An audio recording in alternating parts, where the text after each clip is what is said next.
La deuxième question qui m'avait été posée, c'est avez-vous des éléments à ajouter pour que le public prenne vraiment conscience de l'importance du travail que vous avez fait et qui va profiter à l'ensemble de la Guinée? Alors, d'abord, je voudrais rappeler que mon travail est à l'origine de l'idée de l'externalisation de la gestion des migrants.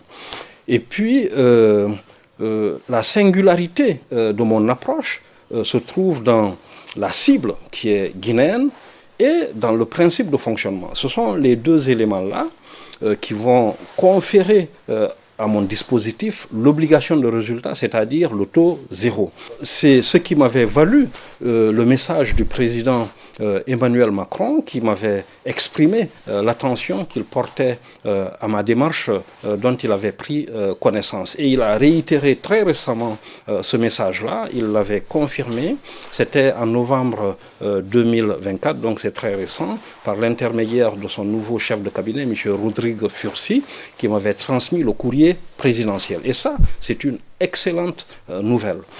La deuxième chose que je voudrais ajouter pour que mes compatriotes comprennent que ce travail est d'une importance capitale pour nos populations est que cette approche-là n'est pourtant qu'un tout petit élément d'un modèle plus global, plus vaste de lutte contre la pauvreté en Guinée et aussi d'amélioration de l'ensemble des conditions de vie en Guinée. Et c'est ce qui également m'avait valu le message d'encouragement de Mme Esther Duflo, que tout le monde connaît, qui est prix Nobel d'économie. Vous savez, quand on est prix Nobel d'économie, ça veut dire qu'on fait partie des plus grands économistes de tous les temps. Donc, c'est dire l'importance, le caractère d'intérêt général que revêt mon modèle pour l'ensemble de la population.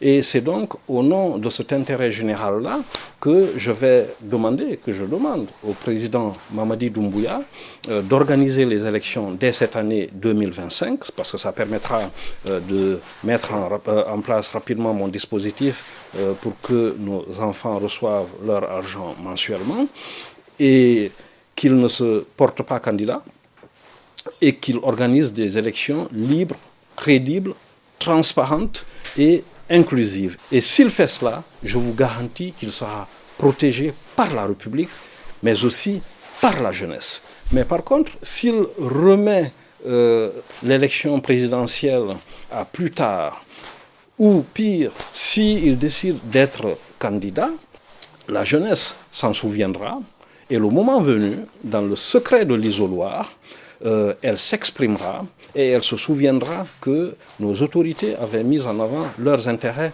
personnels au détriment de leurs intérêts, c'est-à-dire les autorités les ont privés de leurs ressources, c'est-à-dire qu'ils auraient dû obtenir depuis très longtemps. Et donc du coup, ils feront le bon choix. Et si ce bon choix porte sur mon projet, la première des choses que nous allons faire, c'est de pacifier notre pays, de réconcilier la sphère politique, de créer de la richesse et de développer notre pays. C'est ce que nous savons faire. Grosso modo, nous allons sortir notre pays de la pauvreté, améliorer l'ensemble des conditions de vie sur l'ensemble du territoire guinéen, et à partir de ce moment-là, on pourra parler de la Guinée comme d'un paradis, parce que le paradis, par définition, c'est faire du bien et éviter le mal. C'est ce que nous savons faire et que nous ferons, et nous espérons que personne ne nous empêchera de le faire.